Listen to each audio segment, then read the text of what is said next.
একদিন ঘরে ফিরেই ঘুমিয়ে যাব। দরজায় খিল লাগিয়ে বন্ধ করে দেব বাহিরের দুনিয়ার সাথে সকল যোগাযোগের পথ। কাউকে নিয়ে আর ভাবা হবে না, মস্তিষ্কে স্মৃতিদের গোলচক বাঁধবে না, দীর্ঘশ্বাস থাকবে না, কাউকে ভালোবাসার জন্যেও মন কাঁদবে না। মন পাথর হবে না ঠিক, তবে সমস্ত আয়োজন হতে নিজেকে গুটিয়ে নেব। বিলিয়ে রাখা সব আবেগ অহেতুক হয়ে উঠবে, সব অনুভূতি ব্যক্তিগত নিয়ন্ত্রণে থাকবে, সব মনোযোগ বাড়বে শুধু আমার নিজের জন্য।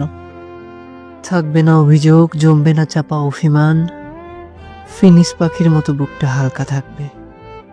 মাঝরাতে ঘুম ভেঙে গেলে চোখ তুলে তাকিয়ে দেখব খোলা জানালা দিয়ে বয়ে আসা শীতল বাতাস আমায় ছুঁয়ে দিচ্ছে। আমার অপেক্ষা তখন শুধু নতুন আর একটা ভোর দেখার, নতুন আর একটা ভোর দেখার।